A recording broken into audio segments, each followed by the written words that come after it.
suportahan ng mga charity vloggers, kalingap reactors na katuwang sa programa ni Kuya Val Santos Matubang. I-subscribe ang kanilang mga YouTube channel. Please subscribe. Ito Money Vlog.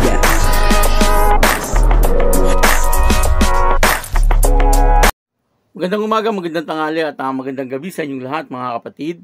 Saan man kayo ng panig ng mundo naroroon ngayon ay mag-iingat kayo palagi at pagpalain kayo ng ating Panginoon. Maraming salamat din po sa patuloy na tumatangkilik sa aking YouTube channel at nanonood sa aking video reaction. Patuloy lang po natin suportahan sila Kuya Val Santos Matubang, Kalingap Rab at Ate Edna Vlog. Ito po yung video na kung saan itong si Jomar ay talagang sobra po pala ito pag kinikilig, talagang si Kuya Jomar, ang kabuuan po ng video ito ay makapanood po natin sa YouTube channel ni Kalingap Rab. Sarap. Anong oras ang pasok mo? Baka malate ka. Nung alas 12. Alas 12. Wala, malapit na. Ano yun? Pero okay lang, kahit late ako, papasok ako. Hindi ka na muna mapasok? Pasok ako, hindi pwede. Hindi na muna na. Pwede yan. Grabe talaga. Ano muna, no? Ayun po, napanood po natin yung video, at dito nga po si Kalingap Edu at Erica nag-uusap sila, na talagang sabi natin na sweet yung dalawa, kaya nga itong sila Jomar, at sila Kalingap Tata, yung kay RT, kinikilig, at dito po ay nakita ko si Jomar kung paano kung paano kiligin, inaampas niya sa likod ng kanyang polo itong si Kalingap Tata. Nakakatuwa naman itong si Kuya Jomar, po. Talagang pinapakita niya talaga, kumbaga yung kanyang ugali, walang kaplastikan, kung sino po siya, siya po talaga, At nakita nga po natin na talagang kilig na kilig siya, dito kay Kalingap Edu at Erica, kasi very sweet nga naman itong dalawa, pero parang meron ng namumuo, pero hindi po natin dapat pangunahan, siyempre mas maganda po yun ang nanggagaling mismo sa kanilang mga bibig, sa kanilang sila mismo nagsasabi na silang dalawa ay okay na, po. Pero sa tingin ko okay na yung dalawa talagang kumbaga may namumuo ng sabihin na nating pag-ibig, parang parang ganoon, pero nakakatuwa, siyempre nakakatuwa po, kasi siyempre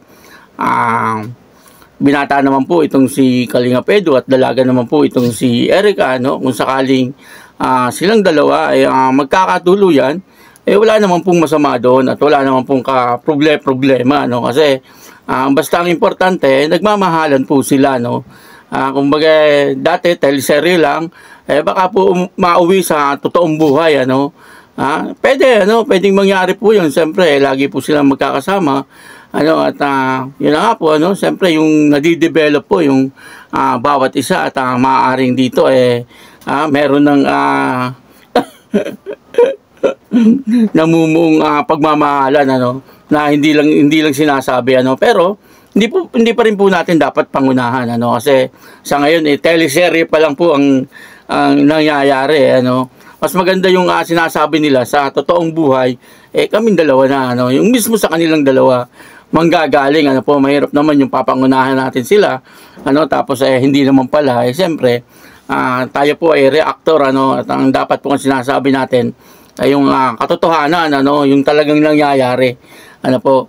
At kasi dati po sabi ni Erica, si Edu daw dati sa 10% nasa 5, tapos nung sunod na tinanong siya uli ni Kalingap Rab, nasa 8 na, sabihin 2% na lang, okay na okay na, baka po yung 2% na yon ngayon 10 na, nakakatuwa, at kung silang dalawa magkakatuluyan, okay na okay, wala naman pong dapat problemahin doon, kasi alam naman po nating lahat na itong si Kalingap Edu masikap din sa buhay, at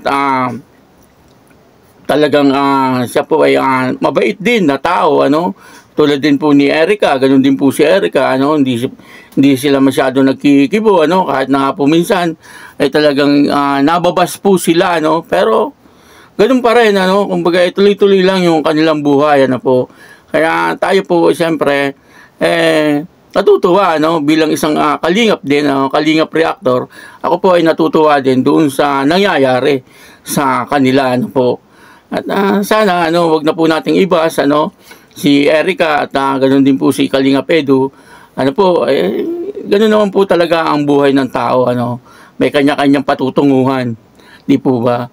At siyempre, kung si Erica at Edu ang talagang silang dalawa, ano, sa isa't isa at may nabubuong pagmamahalan, yun po ay talagang kagustuhan po yun ng ating Panginoon na mangyari sa kanilang buhay, ano. Kumbaga, nagpaplano po sa buhay ng isang tao, siyempre ang ating Panginoon, ano po.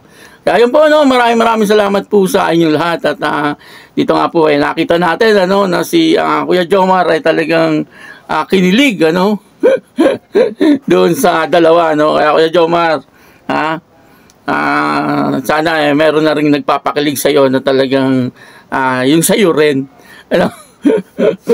Si Kuya Jomar wala pa pong girlfriend, sinabi naman niya kasi si Kuya Jomar talagang napakabait na tao po niyan, ano. Suportahan po natin, ano, si Kuya Jomar, ano. Siyempre si Kalingap Edu, suportahan din po natin si Kalingap Rob at sila Kuya Bal Santos Matubang, Roda Mix Vlog, ano po, suportahan natin.